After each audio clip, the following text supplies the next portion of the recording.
qui sont déjà. Or, j'aimerais dire à une personne une chose, que Jésus savait que dans 4 jours, d'autres parties du corps de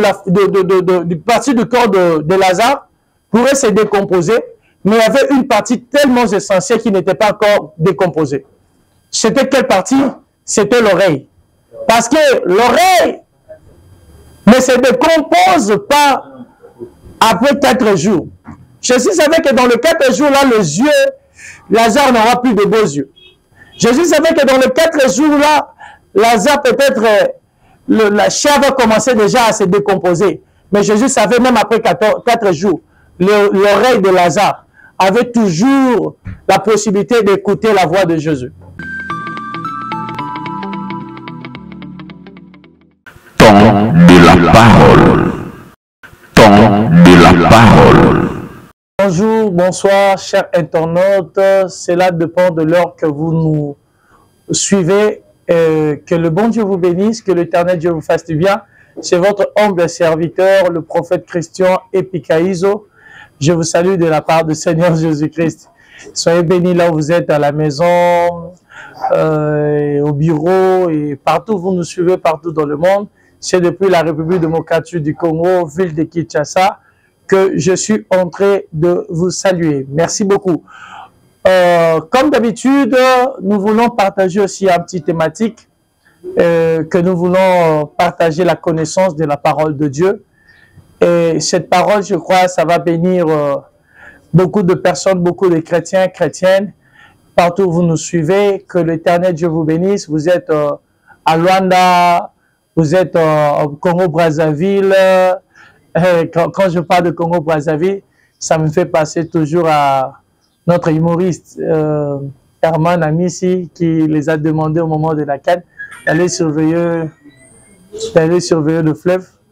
Et voilà, donc les chrétiens de Brazzaville, je vous salue aussi, hein, que le bon Dieu vous bénisse. Les chrétiens qui sont de l'autre côté, vers des pays de l'Afrique de l'Ouest, que le bon Dieu vous bénisse. En Afrique du Sud, Johannesburg, que le bon Dieu vous bénisse. Vous êtes au Canada, Paris, vous êtes en Belgique, à Bruxelles, sans oublier mes frères du sang. Je vois Dada à télé, que Dieu vous bénisse mon frère Yadada, que Dieu bénisse mon frère Fabrice Loussadila, que Dieu bénisse mes frères qui sont ici, mon vieux, que Dieu vous bénisse Yagéri, que Dieu bénisse tout le monde, tous qui font partie de ma famille, ma maman chérie à moi, maman Clémentine Makitou, que Dieu te bénisse aussi, sans oublier aussi le pasteur Emmanuel Farmalola. Que Dieu te bénisse.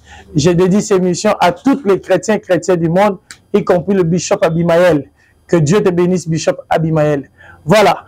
Aujourd'hui, nous allons parler d'un petit thème. Ce thème va vraiment te bénir. Nous allons parler sur le parfum de Marie. J'aimerais que vous puissiez retenir ceci.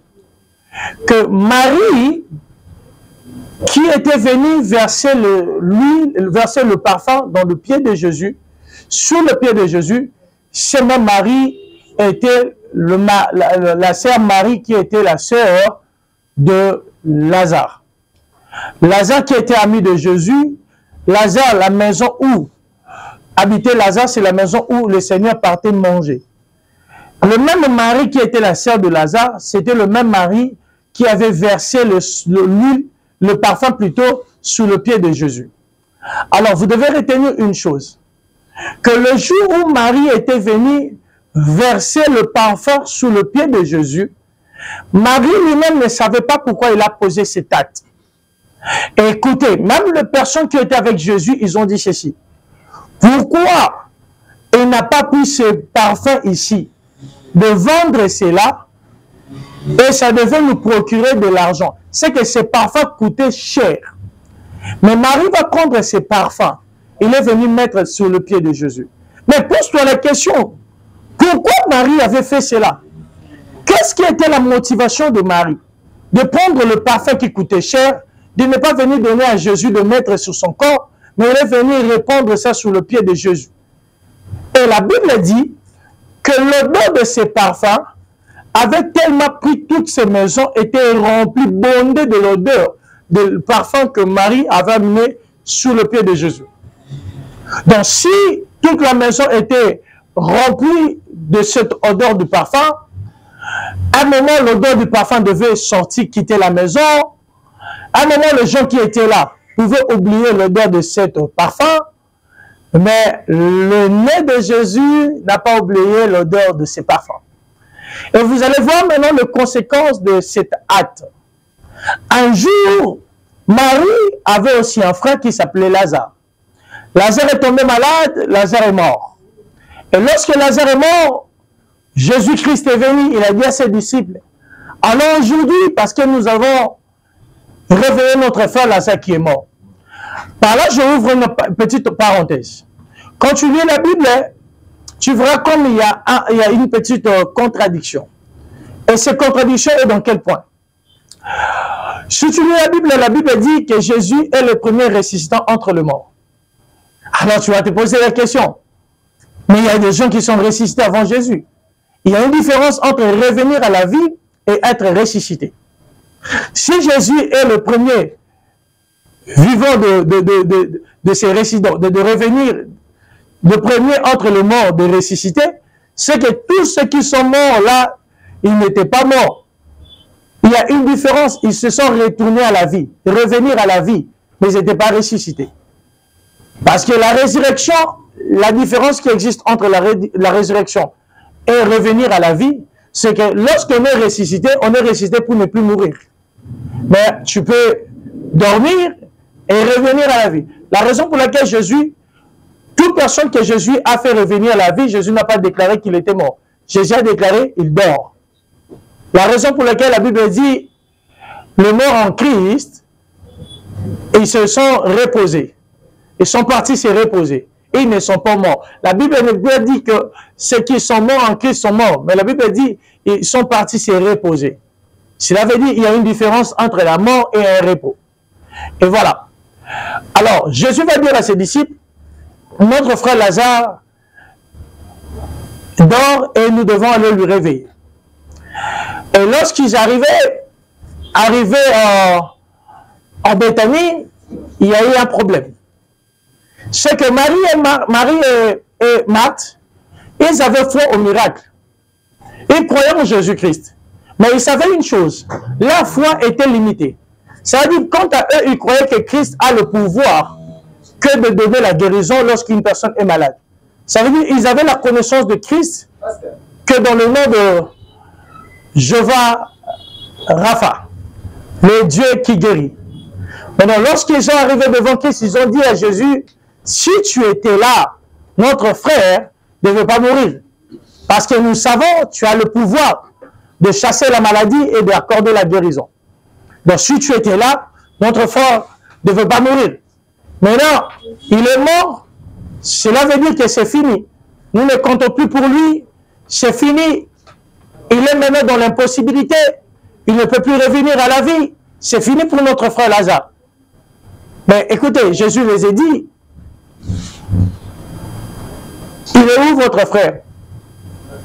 Il dit, écoutez là, c'est Marie qui parle. Marie dit, notre frère Lazare, on l'a déjà enterré. Ils sont déjà. Ils sont déjà. Mais Jésus savait une chose. C'est que Marie avait oublié. Que le même Marie avait pris le parfum, il l'a mis sur le pied de Jésus. Et il l'a mis sur le pied de Jésus. Et le nez de Jésus n'a jamais oublié l'odeur de ses parfums. Cela veut dire que l'odeur de parfum de Marie était tellement efficace que Jésus ne pouvait pas sentir l'odeur de la mort ou l'odeur de la putréfaction du corps de Lazare qui était enterré. Jésus demande où vous l'avez mis. Et Marie va commencer à dire à Jésus, ils sont déjà. Ils sont déjà. Or, j'aimerais dire à une personne une chose. Que Jésus savait que dans 4 jours, d'autres parties du corps de Lazare pourraient se décomposer, mais il y avait une partie tellement essentielle qui n'était pas encore décomposée. C'était quelle partie? C'était l'oreille. Parce que l'oreille ne se décompose pas après 4 jours. Jésus savait que dans les 4 jours-là, les yeux, Lazare n'aura plus de beaux yeux. Jésus savait que dans les 4 jours-là, Lazare peut-être la chair va commencer déjà à se décomposer. Mais Jésus savait, même après 4 jours, l'oreille de Lazare avait toujours la possibilité d'écouter la voix de Jésus. Et lorsque Jésus est venu, Jésus savait que dans le corps de Lazare, il y a une autre partie qui est très importante. Parce que la Bible dit, la foi vient de ce qu'on entend. Jésus avait besoin que les oreilles seulement de Lazare puissent écouter sa voix. J'aimerais dire à une personne, lorsque tu engages des offrandes, tu engages des sacrifices aujourd'hui, parfois tu ne sais pas pourquoi tu le fais. Parfois tu le fais parce qu'on a demandé à l'église.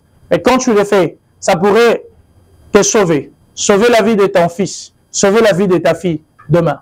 Il y a certains actes que nous posons aujourd'hui. Nous ne savons pas que ces actes-là pourront avoir sauvé la vie d'une personne de nos familles, sauver nos vies. Je connais une soeur. Un jour, elle sortait le matin, elle a rencontré une personne. Et la personne va lui demander de l'argent. Quand la personne lui demande de l'argent, elle dit, j'avais tout ce que j'avais. Mais elle a pris ça, elle a remis à cet homme. Elle dit, c'est tout ce que j'avais. Mais elle ne savait pas, en posant ce même acte-là, son fils qui était à la maison, il y a un accident qui s'est arrivé. Mais son fils est sorti sain et sauf. Il y a certaines choses que nous faisons dans la vie qui ne passent jamais inaperçues, qui peut sauver la vie d'une personne. Même en 4 jours, Jésus savait que les oreilles de Lazare pouvaient attendre et écouter. Et lorsqu'il est arrivé, il a invoqué. Et Lazare est sorti. Je voudrais dire à une personne, tu peux tout perdre dans la vie, mais ne perdre pas l'oreille d'écouter Dieu. Vous savez, la plus grande difficulté ou la plus grande arme que le diable peut utiliser dans la vie d'une personne, c'est de l'amener à un niveau de ne plus avoir l'envie d'écouter l'éternel Dieu. Tes oreilles, tu es appelé à le protéger. N'écoute pas n'importe qui. N'écoute pas n'importe quoi. Mais écoute l'éternel Dieu. Même dans le moment difficile, écoute Dieu.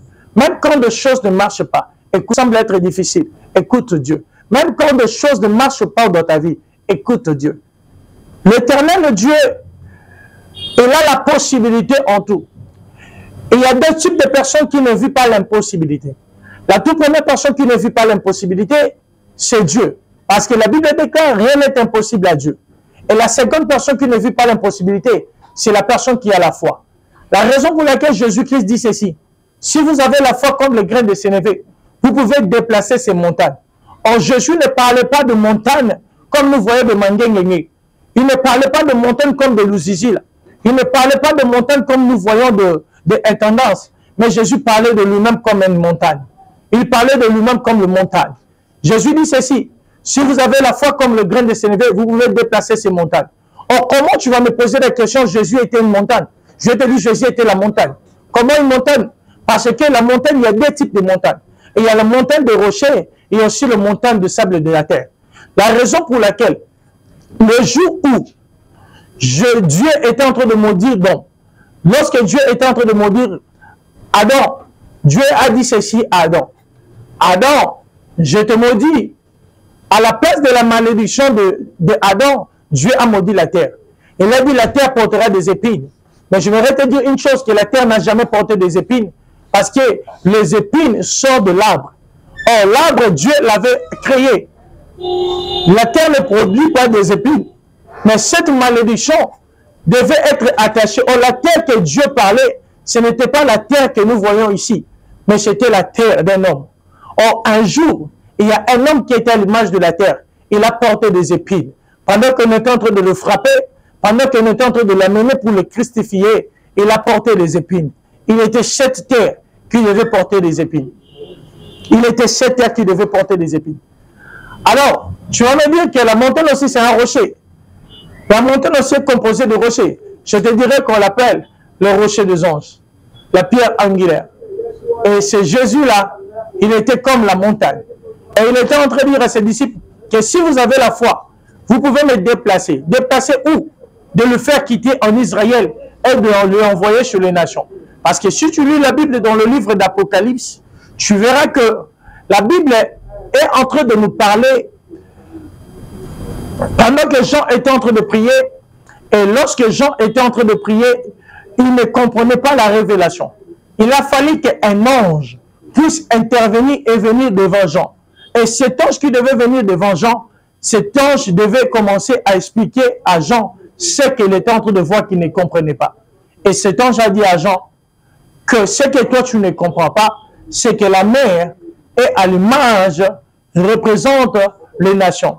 Cela veut dire, Jésus voulait dire aux apôtres que si vous avez la foi, vous pouvez me déplacer, de quitter Israël et d'aller chez les nations. La raison pour laquelle Israël avait la loi, mais nous les nations, nous avons bénéficié de Christ par rapport à la foi. Et non par rapport à la loi, mais par rapport à la foi. C'est ce que je voulais dire à une personne. Maman, papa, je sais bien que dans ces terres de hommes, tu es en Paris, tu es en Belgique. Je sais bien qu'il y a de faux pasteurs, de faux prédicateurs qui ont fait des choses, qui vous ont découragé, qui ont fait des choses qui vous ont découragé, qui ont fait des choses qui ont permis que vous ne puissiez plus croire à d'autres hommes de Dieu. Aujourd'hui, il y a des chrétiens qui disent, moi, je ne donne plus l'offrande, je ne donne plus la dîme à cause de ce qui m'arrive. Mais je voudrais dire à une personne, tout ce qui t'arrive ne t'empêche pas le caractère sacré par rapport à ce que tu fais pour les autres. Et l'Éternel Dieu ne manquerait pas de te bénir. L'Éternel Dieu, parce que cette offrande, quand tu aides les gens dans la vie, je suis venu dire à une personne, ne te fatigue pas à faire du bien. Ne te fatigue jamais à faire du bien. Parce que lorsque tu lis la Bible, dans le livre de Ésaïe, chapitre 53, verset 7, si je ne m'abuse pas, vous allez voir, la Bible dit que partage ton pain avec celui qui a faim. Parce que partager le pain avec celui qui a faim attire la bénédiction. Fais du bien dans la vie aujourd'hui, mon frère, ma soeur. Fais du bien. Je me pose une question. Si Marie n'avait pas pris ses parfums et de mettre dans le pied de Jésus, et ce Marie avait la révélation. Maman, papa, ne te dis pas que toute la famille regarde que moi. C'est moi qui dois commencer à cotiser. C'est moi qui dois commencer à contribuer pour les autres. Ne dis pas ça. Vous savez pourquoi il ne faut pas dire ça? Parce que Marie savait qu'une chose. Ce que Marie a fait, Marie de Magdala aussi, ce que Marie, la sœur de Lazare, a fait, Marie de Magdala ont voulu le faire, mais ils ont voulu le faire en retard. Parce que le jour où ils étaient partis pour mettre du parfum dans le tombeau de Jésus, Jésus n'était plus là. C'est que Marie avait la révélation. Marie, la sœur de Lazare, Lazare avait la révélation. Que ce que je suis en train de faire aujourd'hui, il faut que je le fasse aujourd'hui. Parce que lorsque les autres auront envie de le faire, ils vont le faire en retard. Je suis venu dire à une personne, si aujourd'hui tu as la probabilité, la possibilité d'aider le membre de ta famille, ne le refuse pas. Il ne faut pas dire parce que moi je suis à l'Europe, tout le monde regarde que moi, tout le monde pense qu'à moi. Parce que moi je travaille. Si l'Éternel Dieu t'a béni dans une famille où d'autres personnes n'ont pas ces moyens, ce n'est pas pour que tu sois une fardeau pour eux, mais c'est pour que tu puisses aussi les aider. Ne prends jamais de membres de ta famille comme fardeau, mais considère les membres de ta famille comme tes frères et sœurs, comme des personnes bonnes que tu peux aider. Et lorsque l'Éternel Dieu te bénisse, lorsque l'Éternel Dieu te fasse du bien, tu es appelé, maman, papa, à soutenir les autres et à être une bénédiction pour les autres. Et quand tu fais du bien dans la vie, attends-toi que l'Éternel Dieu va te récompenser. Pourquoi je te dis cela? Je te dis cela parce qu'aujourd'hui, nous vivons dans un monde où il y a beaucoup de personnes qui sont devenues des égoïstes. Beaucoup de personnes ne veulent pas partager. Beaucoup de personnes ne veulent pas aider. Et j'aimerais dire à une personne, au-delà de ce que tu vis dans ta famille, au-delà de ce que tu as comme le membre de ta famille, pose toi-même la question. Quelle est ma part de l'existence dans cette terre des hommes devant Dieu? Pourquoi tu vis? Quel est l'intérêt? Quelle est la part de Dieu dans ton existence? Est-ce que tu penses que l'Éternel Dieu t'accorde ce souffle de vie? Tu te réveilles le matin au quai caillou. Toi, tu penses que c'est avant. Il t'accorde ce souffle de vie. Il te bénit. Il t'a donné les moyens pour vivre. Il t'a donné la richesse, l'argent. Tu penses que c'est seulement pour nourrir tes enfants, pour prendre soin de tes enfants. Ce n'est pas ça. C'est pour prendre soin aussi des autres. Parce qu'en faisant du bien pour les autres, l'Éternel Dieu ne manque jamais à nous bénir. L'Éternel Dieu ne manque jamais à nous faire du bien. En faisant pour le bien pour les autres, à se sacrifier pour les autres, cela attire la grâce et la faveur de Dieu. Et il y a deux principes qui diraient ce monde. C'est le principe de karma et le principe de dharma. Qu'un jour, je vais aussi développer et parler de cela. C'est quoi le karma? Le karma, c'est un principe de cause à effet. Que toute chose que nous faisons dans cette terre des hommes a des effets qui retombent sur nous. Ça veut dire que quand tu tues une personne, sache-le que toi aussi un jour, on peut te tuer. Quand tu fais du mal à une personne, le même mal que tu as fait pour l'autre, le même mal, il y aura aussi d'autres personnes qui le feront sur toi. Et quand tu fais aussi du bien, c'est ce que nous appelons le dharma. Quand tu fais aussi pour le bien pour les autres, le bien que tu fais pour les autres, qu'il pleuve ou qu'il neige, un jour, même tes enfants, il y aura une personne qui va aussi leur faire du bien. Apprends à faire du bien, apprends à être gentil avec les gens, apprends à partager l'amour, apprends à partager le peu que l'Éternel Dieu te donne. Parce que tu ne sais pas l'acte par lequel tu es en train de poser aujourd'hui, demain, ça peut sauver la vie de membres de ta famille. Demain, ça peut sauver la vie de quelqu'un de ta famille, de ton frère, de ta soeur. Apprends à être gentil. Apprends à partager. Apprends, ne pas apprendre à être égoïste. Tu peux éduquer ton âme. Tu peux donner une bonne éducation à ton âme. Tu peux apprendre ton âme à aimer. Tu peux apprendre ton âme à prendre soin des autres, à être gentil, à avoir partagé. Et lorsque tu fais du bien, ce n'est pas un gâchis. Parce qu'un bienfait n'a jamais été perdu. Marie avait perdu le parfum, mais le même parfum a réclamé la vie de son frère. Marie avait perdu le parfum, mais le parfum a réclamé la vie de son frère. Cela veut dire que quand tu fais du bien dans la vie, attends-toi que ce que tu fais aujourd'hui, un jour, cela pourrait revenir dans ta maison. C'est un jour, ça pourrait sauver la vie des membres de ta famille. Un jour, ça peut sauver même ta vie. Un jour, ça peut sauver la vie de tes enfants. Un jour, ça peut donner encore la joie dans ta vie. Ça peut encore donner la joie. En réalité, en aidant les autres, nous ne perdons pas. Parce que ce que tu donnes à une personne, c'est un bien. Un bien n'a jamais été perdu. Un bien n'a jamais été perdu. Et quand tu fais du bien pour les autres, attends-toi que ce que tu as fait du bien, un jour le même bien reviendra dans la vie de tes enfants, reviendra un jour dans ta famille, reviendra un jour sur toi, reviendra un jour sur toi. Ne te décourage pas. Et un jour, je parlais avec une soeur. Elle m'a dit, prophète, moi je suis ici à Paris. Mais on a du mal à partager avec le pasteur. Pourquoi? Parce que le pasteur nous ont dessus. Des hommes de Dieu nous ont dessus. Je les ai dit une chose. Pasteur aventurier Zalara. Prophète aventurier Zara. Mais Nzambe aventurier Zalara. Nzambe aventurier Zalara. Tu peux rencontrer un pasteur aventurier. Tu peux rencontrer un prophète aventurier. Tu peux rencontrer un apôtre aventurier. Mais un Dieu aventurier n'existe pas. Parce qu'il est l'éternel. J'aimerais te dire qu'apprends à faire du bien, car c'est une bénédiction. Apprends à aider les autres. Apprends à soutenir des autres qui sont en train de manquer. Apprends à soutenir des autres qui n'ont rien. Car en faisant du bien, le ciel ne nous manque pas à nous bénir et ne manque pas à nous faire du bien. Le ciel ne manque pas à nous bénir et ne manque pas à nous faire du bien. Que le bon Dieu te bénisse. C'était cette exhortation par laquelle nous partageons pour la connaissance de la parole de Dieu et pour l'édification de nos âmes. Que l'Éternel vous bénisse. C'était votre humble serviteur, le prophète Christian Kabamba. Que le bon Dieu vous bénisse. Je ne pourrais pas finir cette émission sans dire de big dédicace ou dédier cette émission à notre maman Bibi Nsenga et maman prophétesse Bibi depuis Lyon. Que le bon Dieu vous bénisse et toute l'assemblée corps du Christ, que l'Éternel Dieu vous bénisse et qu'il vous fasse du bien. Et pourquoi pas dire aussi de big salutations aussi, dédier cette émission au prophète Guy Francillon ou à mon père. Pourquoi pas au pasteur Eddie Kimbondo, pourquoi pas pasteur Richard, pourquoi pas à maman Abiga Kimbondo, la femme légitime de pasteur Eddie Kimbondo. Que le bon Dieu vous bénisse. Pourquoi pas Rifus Kimbondo, mon ami.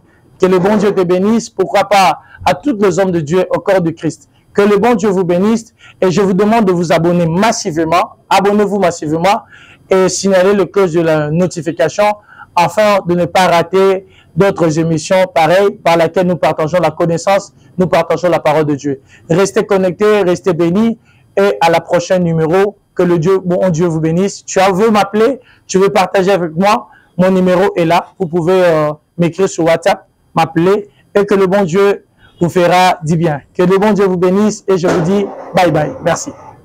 Temps de la parole.